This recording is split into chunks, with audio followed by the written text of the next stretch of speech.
Word up, guys. This is Sage, and we are back, and we're going to look at this video, and it's made by Skeptical Heretic, and this is a channel where she discuss different things about leaving her faith and about just starting discussions about the different things and challenges when leaving the faith and living outside of the faith. Um, like, like most of us who have deconstructed, there's some challenges and there's some sacrifices that have to be made. There's a lot of different kinds of things. And she just discussed her story and also asking some probing questions to her audience. So, and, uh, and I hope to do that too with my channel. And, well, we're gonna do a reaction video to one of her posts, which is this one is about why heaven sounds like hell, and we're gonna jump right into it. So here we go. Hi guys, today I want to talk about how the Christian heaven sounds like a nightmare to me personally. There were even some thoughts I had when I was a Christian where I'm like, that doesn't sound like paradise to me. But obviously, after leaving Christianity, I was able to examine it through a different lens. And it started to sound more and more nightmarish. On top of that, a lot of the details seemed surprisingly earthly, like not really anything a god outside of time and space would create, but instead something a human would imagine. Um, That's what I thought too, a little bit. It's like there's this God who is supposedly beyond time and space, and there's like these elements that we'll see in a little bit. She'll mention there's these things that will supposedly be in heaven and the new heaven, and he's gonna create these things, um, material things, which doesn't make sense with becoming a spiritual being. Like we're not going to be in our normal bodies according to we're going to be in like new bodies and things like that. And heaven's supposed to be something that's way different than where we are right now. We're going to delve into it. and if you wait until the end of this video, I have a little surprise at the end, just a fun little surprise, so stick around. But I have a list of about 6 things that I wanted to share, and there are more. There are more things that I could add, but I stuck to 6. Also, when it comes to this topic, on other platforms, I've described it as I feel like I would need a lobotomy if I were to be happy in the Christian heaven. And that's not even to be disrespectful or to mock. It's just that I don't feel like I could be fully self aware or fully myself and consider something like the Christian heaven to be paradise. Okay, so reason number 1, the idea of eternal worship sounds miserable to me, and if I'm being honest, it sounds a little creepy as well. Um, It does sound creepy. It's like, why would a God need to be worshipped forever? I mean, why would you need anybody to? I thought God was self sufficient.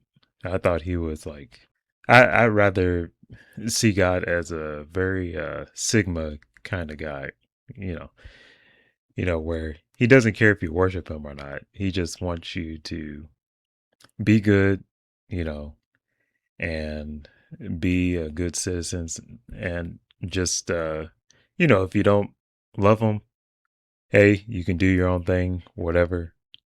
Believing in me is not required. But for some reason, this God is very, very egotistical. It's very silly. but first off, I do not want to worship some deity for eternity. All hail the magic conch! It genuinely sounds so incredibly miserable, boring, and exhausting that actually does sound like a nightmare to me. Another thing I think about is what is the point? What does anyone gain when it comes to worshiping a deity for eternity? The only thing I can think of is that it constantly validates a specific deity and feeds his ego. Nothing else really makes sense to me.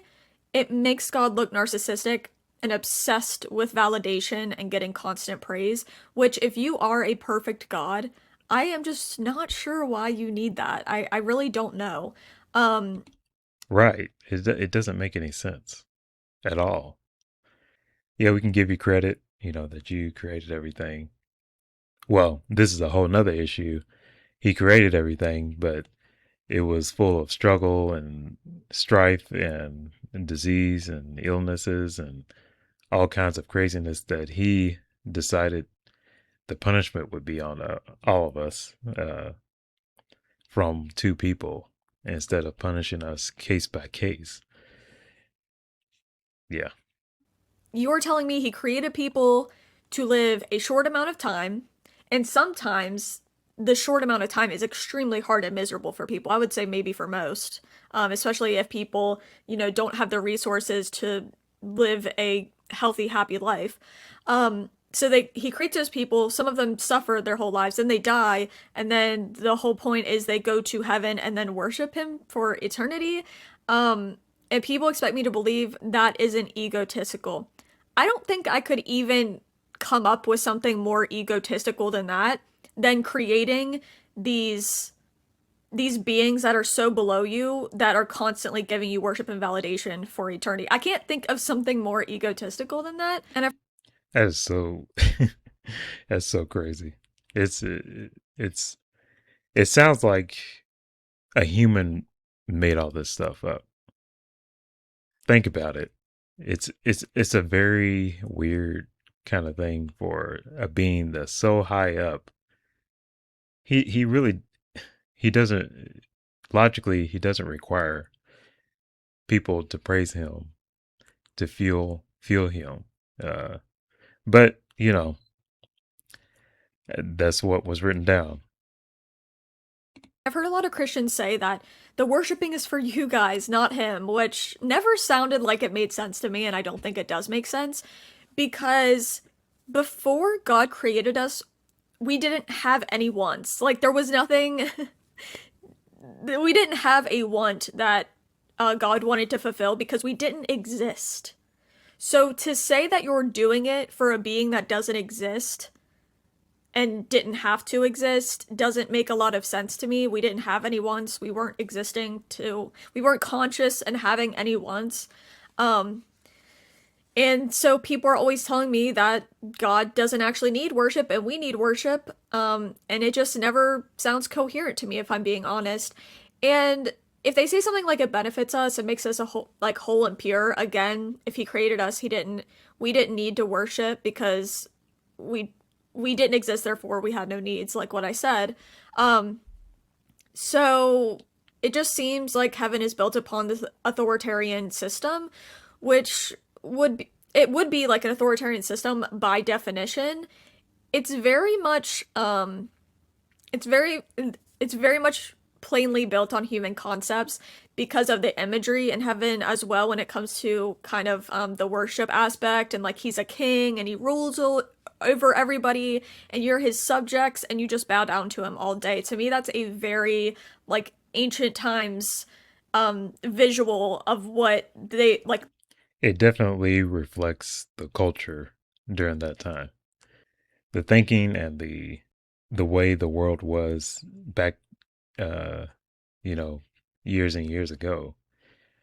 So whatever God that was created back then, it's going to be very, very similar to the way they lived. Which when you think about it, it's just like I said, it sounds like it's written by man, not inspired by any in inspiration from a deity at all. What they would visualize as a heaven and not how a god would actually create a heaven. Okay, this next one might sound silly to some, but it's actually one I think about pretty often, and it stood out to me when I was a Christian. The whole thing of streets being paved with gold. Why? Why? I don't understand why that would matter in heaven.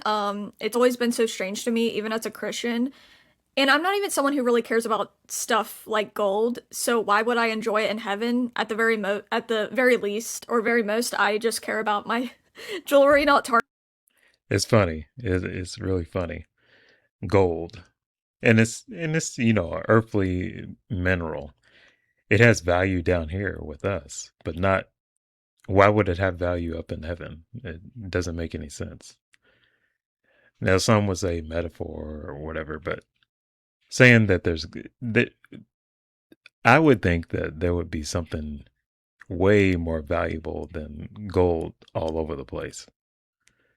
Uh, so that's just another indicator of the cultural influence on the way the Bible was written, who wrote it, and it doesn't spark me as something from a God who's beyond, supposedly beyond space and time, and is bigger than the universe, bigger than all the galaxies and all that.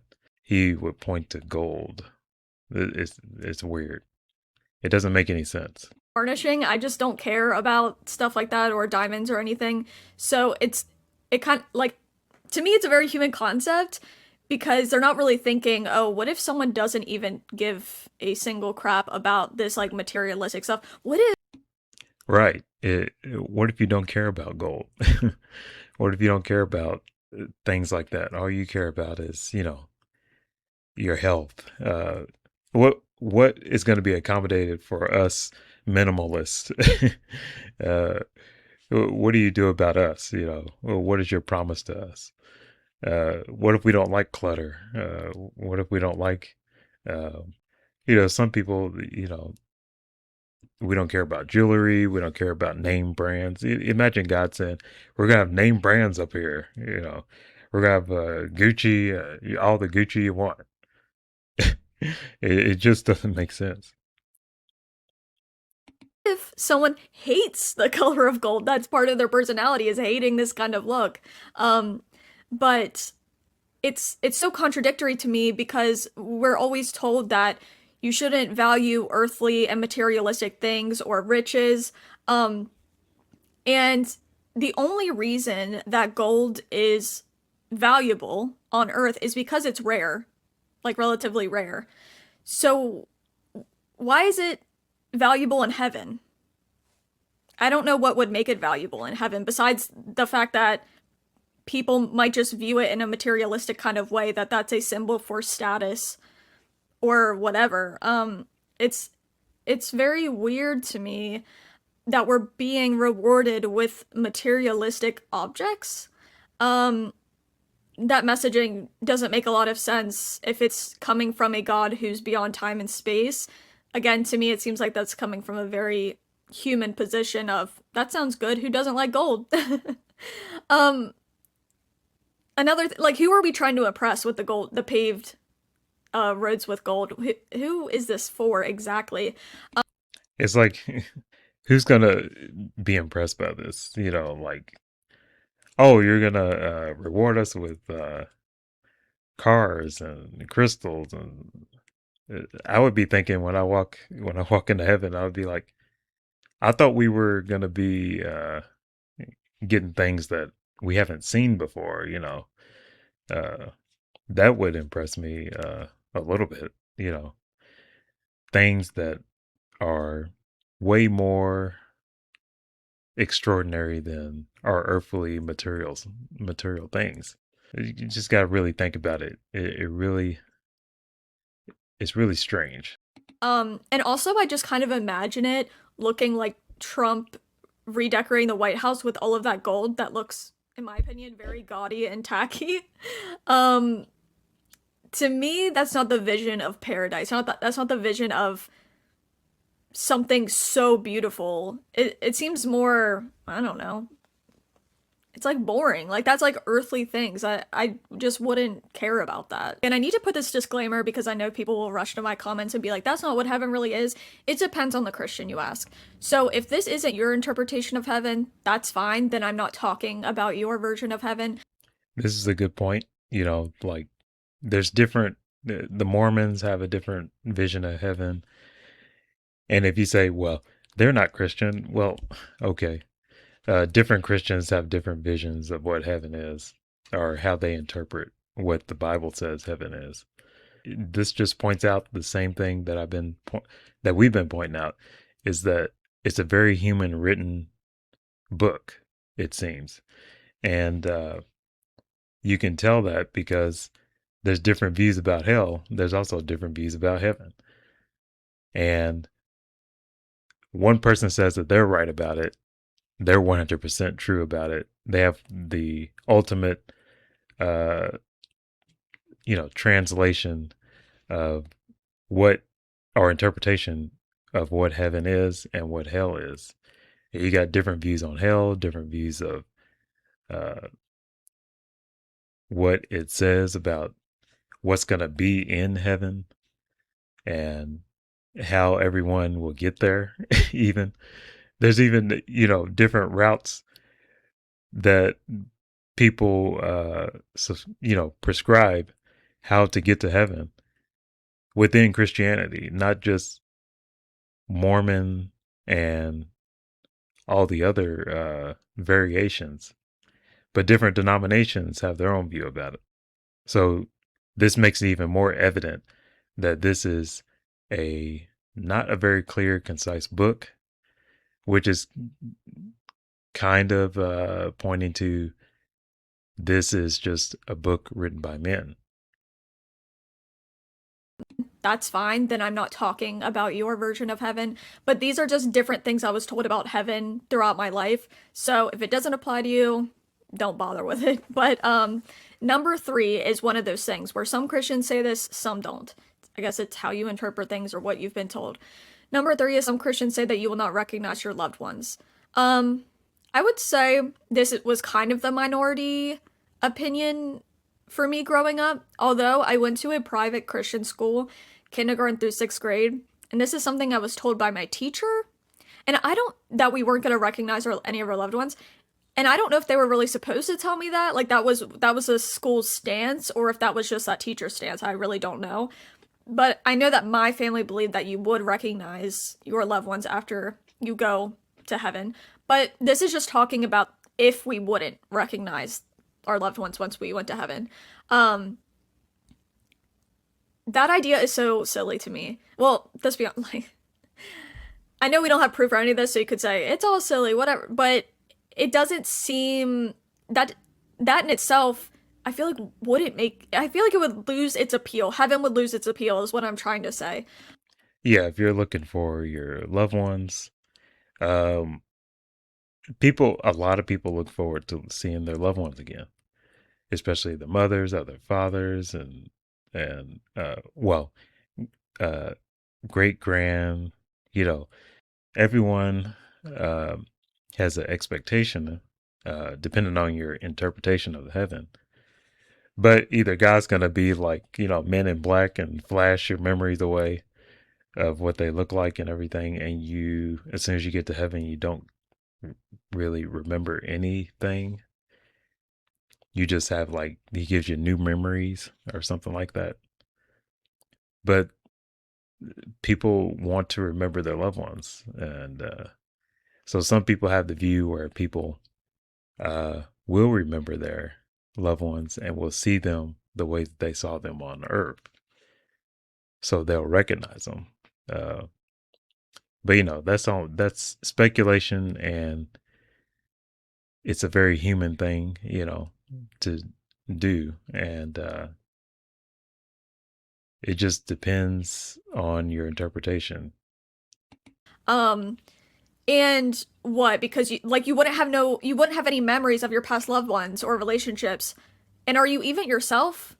Because I feel like that takes away a big chunk of yourself if you're not able to recognize anybody who's ever been in your life. I think so often about how my relationships, whether it's platonic, romantic, my interactions, my peer, like all of these people I've worked with, whatever. Yeah, all of these things, all these experiences, these are people in your lives that kind of shaped and molded your decision making from past to the future, from your the influences on you as you journey through your earthly life.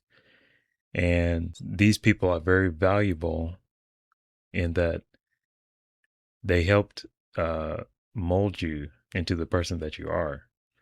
And some of us, we care about that, and we want to be able to see these people and maybe even thank them, or you know thank them for what they've done. And there's been a lot of good people in our lives, so we don't want to forget them. All of these interactions have had a huge impact on who I am, how I think. I think that's the same for everybody. So it doesn't make sense to me that that stuff would be gone and you would still be yourself. Something about that is not adding up. Also, why do you have to take that away from people? It makes me question if it's because God is so egotistical that he's like, don't be happy about anything else here. Only That's got to be it. He wants you, and the egotism goes even further than that. I think it's like, it's when they talk about salvation and grace and all these different things. What God wants to do is transform us into Christ. And you know who Christ is, according to most biblical interpretations, is that he is God. Or even if you say he's only God, Christ's son, he only wants to see Christ in you.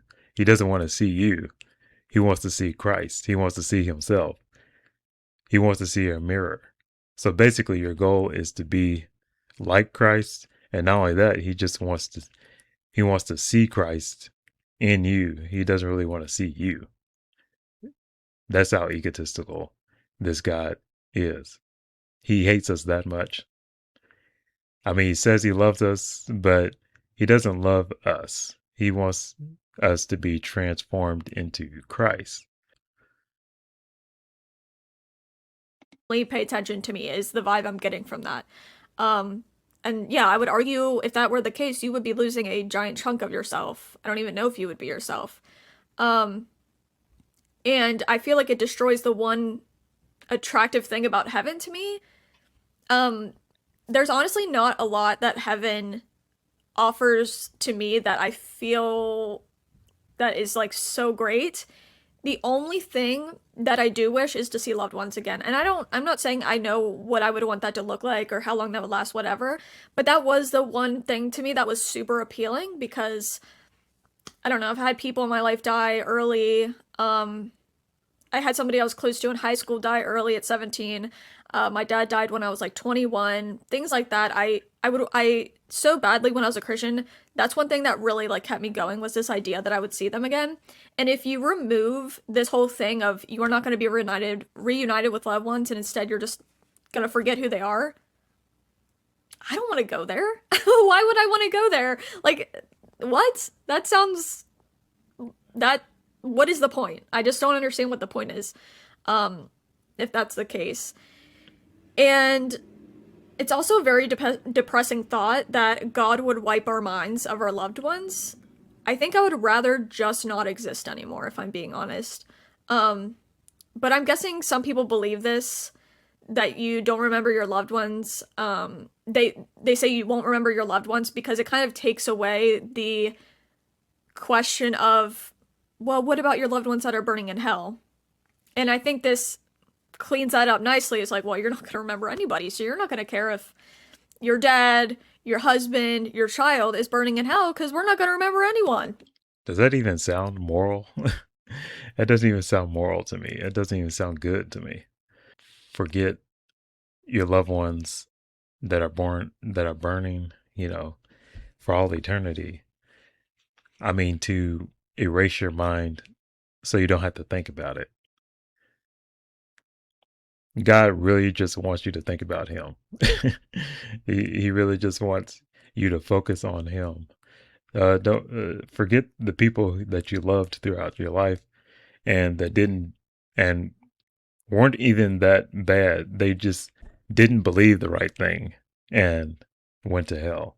They didn't murder anybody. They didn't commit any assaults on their fellow human beings.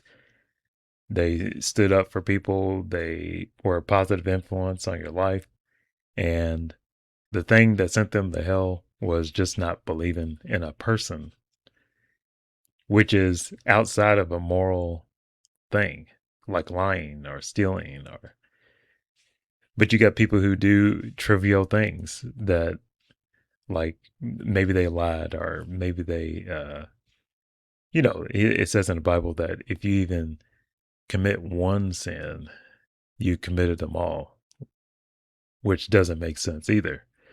You can't really judge a person on the same level as a PDF file or somebody who committed genocide. How can you judge them the same way? How can you burn a person who just made a fib and somebody who committed a mass tragedy? It just doesn't make any sense at all. This isn't a moral God from what I can see. As if that makes it feel better. It doesn't to me. Because obviously that's going to be a little disturbing if you're chilling up in heaven and you know your son, daughter, mother, whatever is burning in hell. Yeah, that's probably going to bother some people if they still have their memories with those people and care about them. So to me, I feel like maybe that is a reason people have that little detail is because it makes that easier, but who knows? Okay, this goes back to the material stuff. Why do we have mansions? Again, I think this depends on the Christian you ask, but all Christians I knew growing up, I think believed this. I didn't hear anything to the contrary. But when I was looking it up, and obviously not all Christians believe this, I mean, I feel like there's rarely stuff about Christianity that all Christians agree on in the first place, so that's not shocking to me. But aren't we spirits? Aren't we not in our earthly bodies anymore? Right.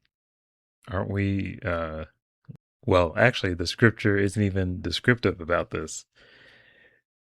And this actually reflects because there's no like real description of this because it's language of speculation. I think people who wrote this book, yeah, it's like it's another indicator of human influence on this book, not some God influence, because they're not very detailed even about hell. They're not very detailed about heaven. They're not really detailed about what you'll be when you're sent to heaven. What describe how what our features are. What we'll look like exactly. It's really just some creative way uh, to make people think that heaven is real and that it'll be beyond your understanding. Remember, these are just descriptions. These aren't evidence. They're just claims being made. The whole reason we have houses is to protect us from the elements. The whole reason we need shelter is to protect us from the elements, and it makes living more comfortable, right? Or literally allows us to keep living if the elements are too harsh. Um, Right. It doesn't make sense to have houses in heaven, having shelter. Yeah, like she said, it protects us from the elements. It's a place to sit and drink and eat and sleep. So is that what we're going to be doing in heaven? Is doing our normal routines? Does the do the houses have locks on them? Do they have hinges? Do they have it? I mean, what are we being protected from, and why are we being sheltered? Is that something that a God outside of the universe, outside, timeless and spaceless, would envision heaven to be? Is this the kind of place he would create? Think about it. Or is this something that a human being would come up with? Think about it. Why would we need shelter in heaven exactly? Doesn't make a lot of sense to me. Um, and for there are a lot of people who also say the mansion thing isn't literal, it's more like a room or a dwelling place. Why would we need that either? Why would spirits need a room or anything either, or a designated spot? It doesn't make a lot of sense to me why we would need that. Um, but back to the mansions, seems very materialistic. And on top of that, what's in the mansion? Huh? Oh, okay, what's going on here? Why is everything chrome? What do you need in the mansion? Do you need decorations? Who's that for? Do you need Yes, we need decorations. We uh need to put a couple of my artworks up, and what if I paint something? What if I need and I want to hang it up? Maybe some lights, strobe lights, maybe some uh maybe maybe I need a lamp. A lamp because it gets dark in a house. Where's the light coming from? It sounds silly, doesn't it? Let's see, I need to push this couch over in the corner over here. It's just silly. a bathroom? Do you need a kitchen? Do you need a bedroom for a bed where your spirit sleeps?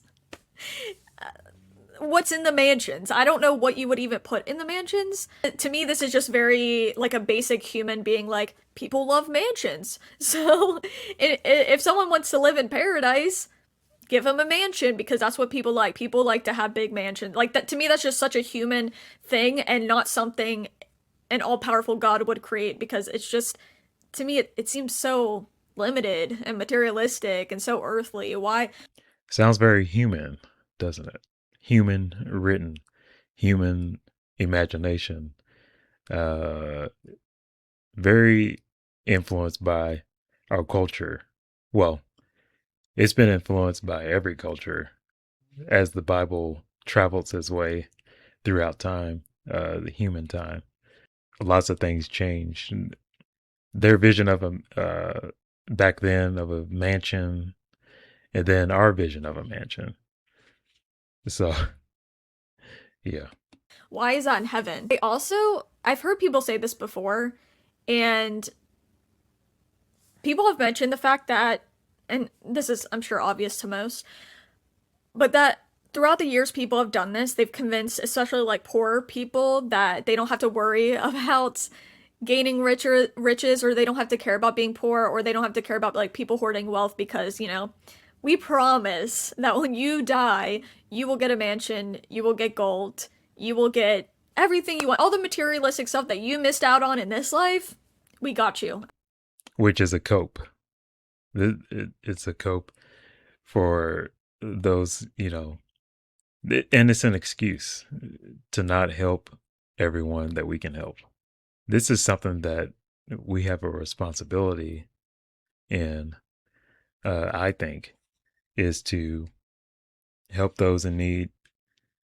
And there's a lot of rich Christians that will tell people, oh, don't worry about all that stuff. It's easy for them to say when you're not living in it, living in poverty. This is what they say. Pastors who make their money off of people, off of their tithe, taking advantage of people and saying, give your tithe, while they're sitting up in Rolls Royce or driving their five Harley Davidson motorcycles. I don't know much about motorcycles, but uh, they're enjoying their riches and they're constantly talking about, don't worry about all this stuff, worry about heaven. Bad way of thinking because we need to be helping people. We need to be uh, making sure people are being helped mentally and physically while here on this planet. But this very human written book to cope with reality, uh, it keeps them, it impedes on their drive to succeed, even, in different things or go for their passions. It just stops them from, succeeding in life and helping people the way that they would help. Because if there was no heaven, people would help people. I think would help people even more because this is the only life we have. That's just my current view on that. After you die. And I feel like that gives them like they're like shoving a binky in your mouth and being like, "Shh, you'll get it later. Don't worry about it." It's really Right. messed up. I really feel like that's maybe a big reason why people push that kind of thing is to get people to shut up and be satisfied with less in this world, and not question things like resources or whatever it might be. Hey guys, don't worry about us hoarding all the wealth. You will get it later. Do I have evidence of this? No. Do I have proof of this? No, but trust me, bro. Just trust me.